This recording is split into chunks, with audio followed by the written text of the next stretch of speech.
সুপ্রিয় গল্পপ্রেমিক বন্ধুরা, আশানয় বিশ্বাস আপনারা সকলে ভালো আছেন। আজকে চলে আসলাম একটা নতুন গল্প নিয়ে। গল্পের শিরোনাম বিয়েই ছিল ওর জীবনের শেষ দিন। ওরে বাহ শিবু, তোকে যা লাগছে না একদম পুরাই নায়ক। আর আমাকে নিয়ে মজা করতে হবে না। আমি কি তোর মতো নাকি যে সবাইকে না জানিয়ে বিয়ে করে ফেলবো? দেখ শিবু, পৃথিবীটা অনেক আধুনিক হচ্ছে। আমার মনে হয় একদিন আসবে যখন এই বিয়ে করার আনুষ্ঠানিকতাটা আর থাকবে না। থাক থাক, ঢের হয়েছে প্রফেসর মশাই। চলুন এখন বিয়ের মণ্ডপে, নইলে লগ্ন পার হয়ে যাবে। এই বলে আমি ও শিবু গেলাম বিয়ের মণ্ডপে বাকি আনুষ্ঠানিকতা শেষ করতে। ও গিয়ে বসলো বিয়ের পিঁড়িতে। আমি বরকনের সামনে সকলের সাথে গোল হয়ে বিয়ে পড়ানো দেখছি। এই তো মালা বদল হয়ে গেল। শিবু ও পার্বতীর জুটিটা যা হয়েছে একদম সোনার ফ্রেমে বাঁধিয়ে রাখার মতো। যাই হোক, এইবার শুরু হলো 7 পাকে ঘোড়ার পালা। এই 5, এই 6। আরে আরে, শিবুটা হেঁচকি তুলে হাঁসফাঁস করছে কেন? শুধু তাই নয়, ও তো গলা খামচিয়ে ধরছে, মনে হয় শ্বাস নিতে পারছে না। যাহ, ও তো মাটিতে লুটিয়ে পড়েছে। ডাক্তার হিসাবে আমি ওর পাশে গিয়ে বসে যেই ওর শ্বাস চেক করলাম, দেখি ওর শ্বাস চলছে না। কিন্তু কিভাবে এমনটা হলো? একদম অন দ্য স্পট ডেথ। নতুন জীবন শুরু করার আগেই জীবনটি শেষ। শিবু ও আমি একই প্রাইমারি স্কুলে পড়েছি।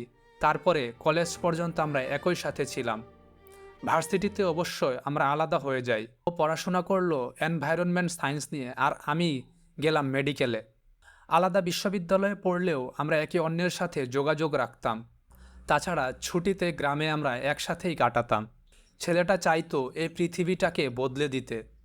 আমরা শিল্প বিপ্লবের পূর্বে যে পরিবেশে ছিলাম সেই পরিবেশটা ফিরিয়ে আনতে।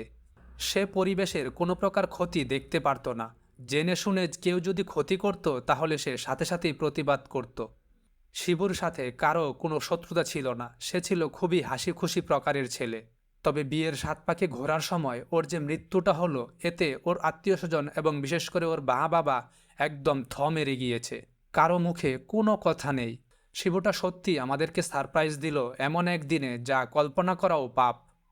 ও মাঝে মাঝেই বলতো, দেখিস আমি তোদেরকে একটা সারপ্রাইজ দিব। সত্যিই বন্ধু, তুই জিতে গেলি। যথারীতি পুলিশ আসলো এবং শিবুর লাশ নিয়ে নাড়াচাড়া করলো।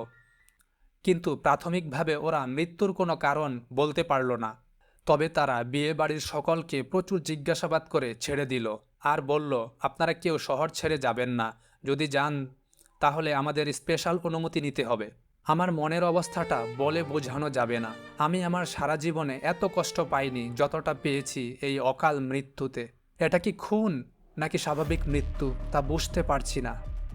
শিবুর কোনো বড় রকমের ব্যাধি ছিল সেটা তো আমি জানি না। ওর তো সবই প্রায় আমার জানা। কোনো রোগ হলে ও তো আমাকে জানাতো। এমন আকাশ পাতাল চিন্তা করছি, ঠিক তখনই আমার মোবাইলে একটি কল আসলো। হ্যালো, কে? আরে আমি সুবীর রে। শুনলাম শিবু মারা গিয়েছে। ওরে সুবীর, তুই বল কেমন আছিস? আমি আছি কোনো রকম। তুই তো জানিস আমি জার্মানিতে আছি। পিএইচডিটা এই ডিসেম্বরেই শেষ হতো। কিন্তু শিবুর মৃত্যুটা আমাকে একদম থমকে দিল। এপাশ থেকে আমি বললাম, একদম ঠিক তাই। আমাদের বন্ধু মহলে শোকের ছায়া নেমে এসেছে। আচ্ছা, যে জন্য তোকে কল দিলাম তা বলি। শিবুর বিয়ের মালাতে এমন কিছু সন্দেহজনক পাওয়া গিয়েছে তা আমাদের পুলিশ ধরতে পারছে না। তাই এটা জার্মানিতে অর্থাৎ আমার কাছে এসেছে। বুঝলাম না সেটা তোর কাছে কিভাবে পৌঁছালো, একটু ভেঙে বল। ওকে বাবা, বলছি। এখানকার ফরেন্সিক ডিপার্টমেন্টের সাথে একটা প্রজেক্টে আমি কাজ করেছিলাম, তাই ওরা আমাকে ডেকে নিল। মালাটা পরীক্ষা করে যা পেলাম তাতে আমার মাথাটা একদম খারাপ হয়ে গিয়েছে। আরে সব কিছু একসাথে বলিস না, সব আমার মাথার উপর দিয়ে যাচ্ছে। আচ্ছা, ভেঙে ভেঙে বলছি। তুই তো জানিস আমার পিএইচডির বিষয় হলো আধুনিক মাশরুমের চাষ। আর এরকম একটা মাশরুমের স্পোর বা গুঁড়ো পাওয়া গিয়েছে শিবুর মালাতে। আর শিবুর শ্বাসনালীর ভিতরটা ফুলেছে এই মাশরুমের স্পোর বা গুঁড়ো থেকে, যার ফলে ওর শ্বাসকষ্ট সৃষ্টি হয় আর সে সাথে সাথেই মারা যায়। অবাক করা বিষয় হলো, শিবুর যে মাশরুম অ্যালার্জি ছিল তা খুনি খুব ভালোভাবেই জানত। তাই সে বেছে বেছে শিবুর মালায় লাইকোপডম নামে বিষাক্ত একটি মাশরুম রেখেছিল। মালার নাড়াচাড়ায় সেই স্পোরটা ফেটে গিয়ে বাতাসে মিশে শিবুর শ্বাসনালীতে যায়। আর যা হবার তাই হলো। বন্ধু, এটা প্রি প্ল্যান্ড মার্ডার। সুবীরের কথা শুনে হাত থেকে আমার মোবাইলটা বিছানায় পড়ে গেল। আমি আর ভাবতে পারছি না কে এমনভাবে আমাদের শিবুকে খুন করলো। আমি প্রতিজ্ঞা করছি, শিবুর খুনের সাথে জড়িত প্রতিটা মানুষ শাস্তি পাবে। আমি আমার জীবন দিয়ে হলেও ওদের শাস্তির ব্যবস্থা করব। শুনছি যে মালা বিক্রি করেছিল তাকে পুলিশ আগেই হাজতে ভরে রেখেছে, কিন্তু তার কাছ থেকে কোনো প্রকার তথ্যই বের করতে পারেনি।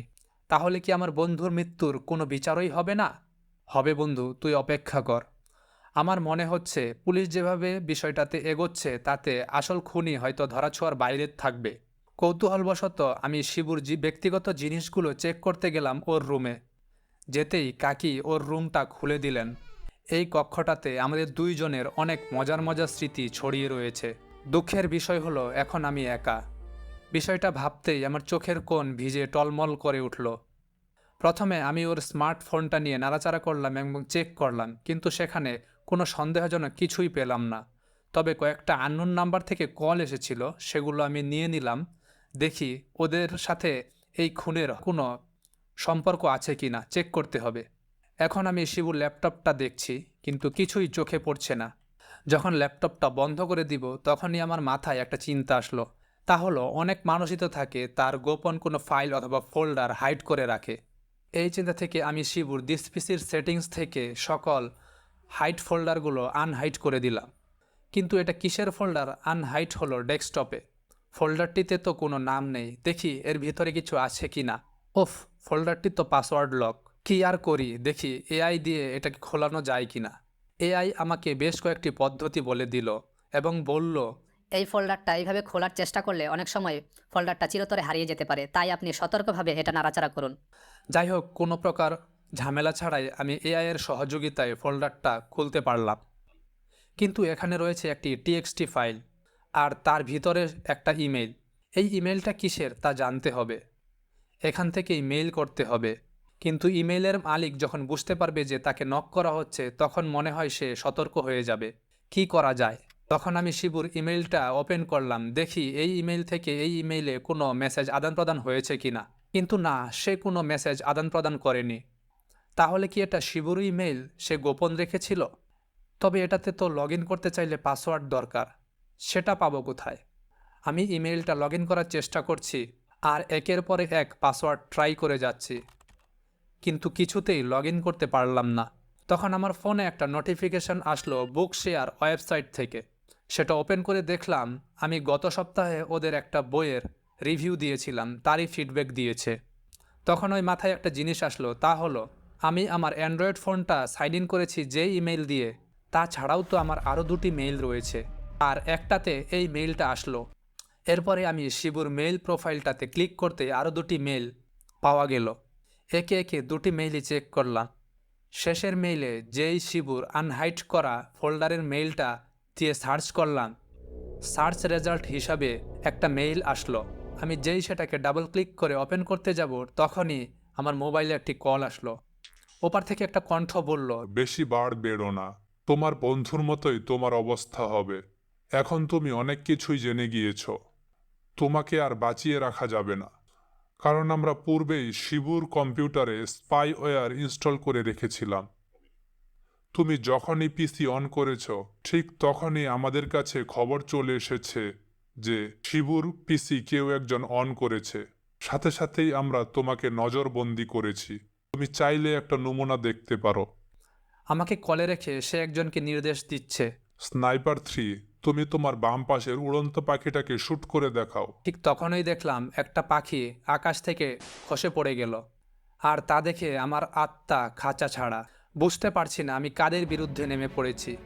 ওরা কত বড় এবং শক্তিশালী তা আমি হাড়ে হাড়ে টের পাচ্ছি। তাই বলে আমি আমার জীবনের ভয়ে বন্ধুর মৃত্যুর বদলা নিব না, তা হতে পারে না। আমি এতক্ষণ মনোমুগ্ধের মতো ওপারের কণ্ঠটি শুনছিলাম। আমি যেই সঙ্গীত ফিরে পেলাম, ঠিক তখনই আমার মোবাইলের ভলিউম আপ বাটনটা 3বার খুব দ্রুত চেপে দিলাম, আর সঙ্গে সঙ্গেই আমার লাইভ লোকেশন সহ একটা SOS মেসেজ চলে গিয়েছে পাশের থানায়।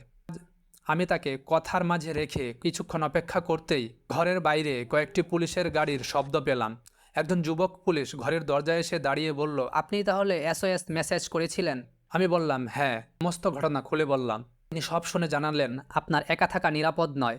আজ থেকে আপনি পুলিশের জিম্মায় থাকবেন। বন্ধুরা, গল্পের দ্বিতীয় পার্ট আসছে।